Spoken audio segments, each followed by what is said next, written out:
Hi everyone and welcome to Dental Sterilization 101. We are the Germ Busters and today we are going to demonstrate how to sterilize dental instruments properly and safely.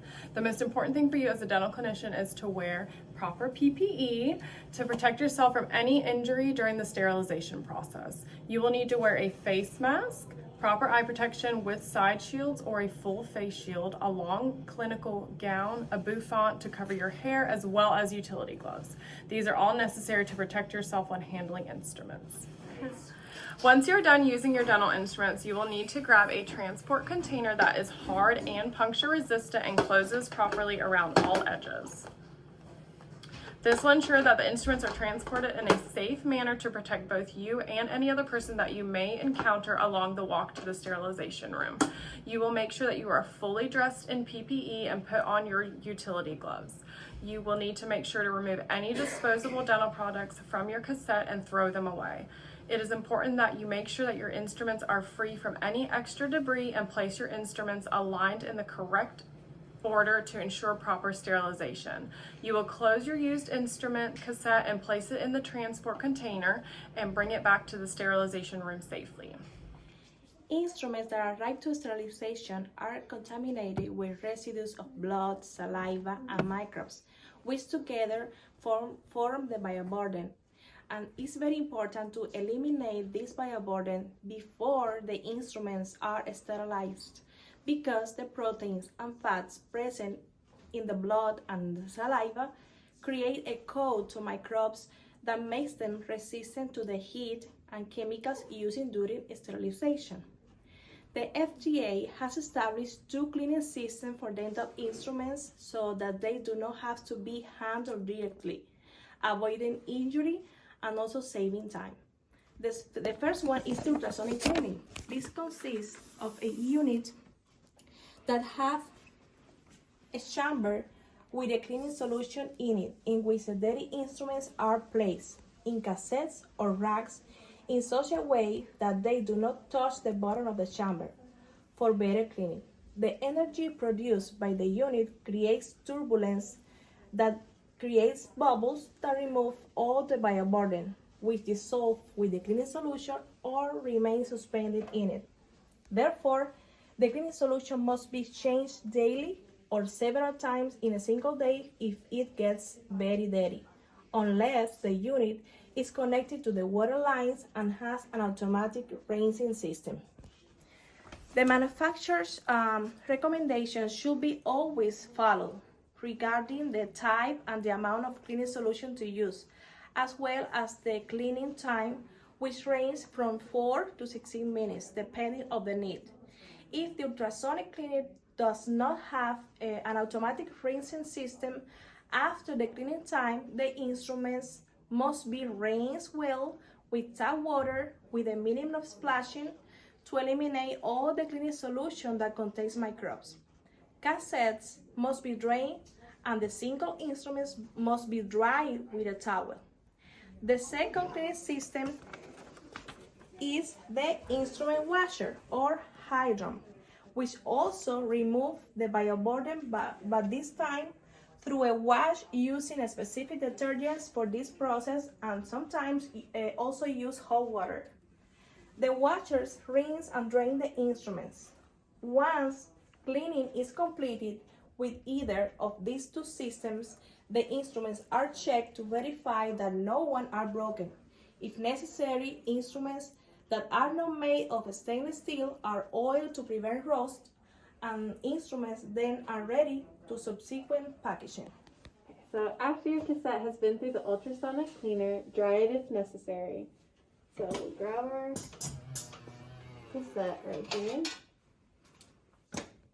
And after it's been dried, we're going to take it, and if you're wrapping it, you're going to use one of these biological indicator strips. You're going to place it inside of the wrap, and then you'll use this chemical indication tape to wrap the outside, and it will change colors after you sterilize it, so you know if it's been sterilized or not. For us, we're going to be using this handy dandy pouch. It has its chemical indicators on the outside and the inside. So first, we'll take a dirty marker with our utility gloves, and we'll write our name, our unit number, the date, and the unit that we're sterilizing it in. Then we take our cassette, we place it inside the correctly sized pouch, and then we take our tape off, and we make sure that it is sealed tightly.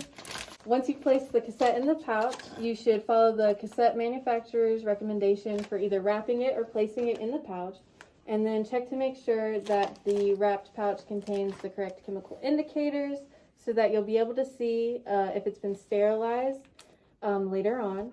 This ensures that we do not use an unsterilized instrument on a patient. Then you will check the packaged cassette to make sure that it has been sealed correctly at the end here. And this will ensure that the cassette and instruments will remain sterilized until they are opened at chairside. After the cassette has been sealed, double check that the packaging has already been labeled with all the correct information, and then the cassette is ready to be placed in the autoclave.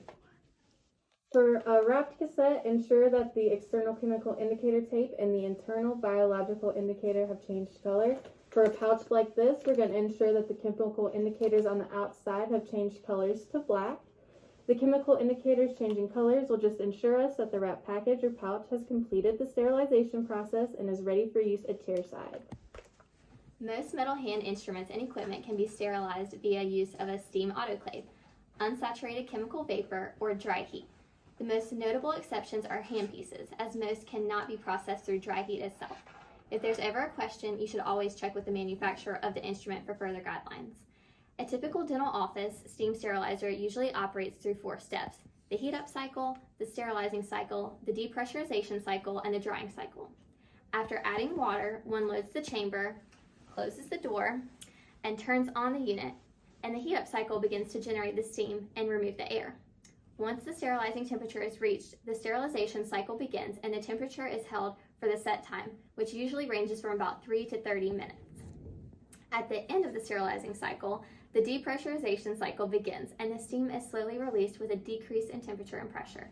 At the end of this cycle, all items inside are wet and the drying cycle, if available, is started. Are you ready? Biological monitoring is also called spore testing. Effectively, it's the only way to make sure the sterilizer kills everything that it can, so the CDC recommends biological monitoring at least once a week.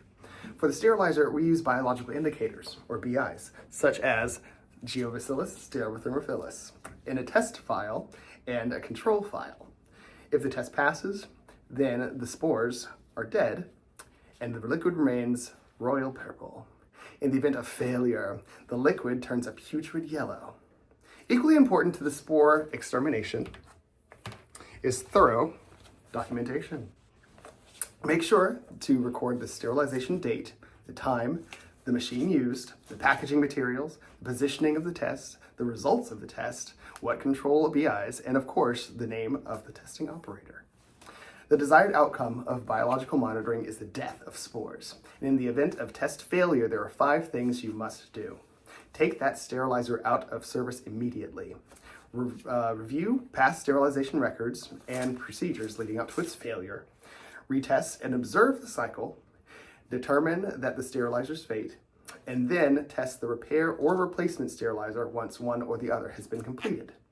Biological monitoring is one of the major safeguards in place to make sure the sterilizer and you don't get caught slipping.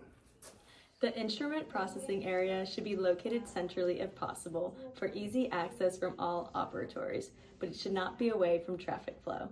That is, the area should be a facility dedicated only to instrument processing, be physically separated from operatories and dental laboratory, and not be part of the common walkway.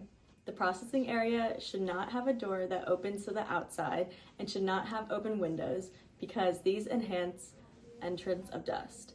The processing area should have a good ventilation to control the heat generated by the sterilizers and should allow good access to the room air filters for frequent changing. The size of the facility must accommodate all equipment and supplies needed to perform instrument processing. Utilities should include multiple outlets and proper lighting, water and an airline vacuum line for lubricating and flushing high-speed handpieces. The cabinetry should include chemical and heat-resistant countertops wide enough for sterilizers and other equipment, a deep sink with hands-free controls for instrument rinsing, closed storage areas, and if space permits, a separate hand-washing sink with hands-free controls. Accessories should include a hands-free soap dispenser and foot-operated or other hands-free trash receptacle. The flooring should be an uncarpeted, seamless, hard surface.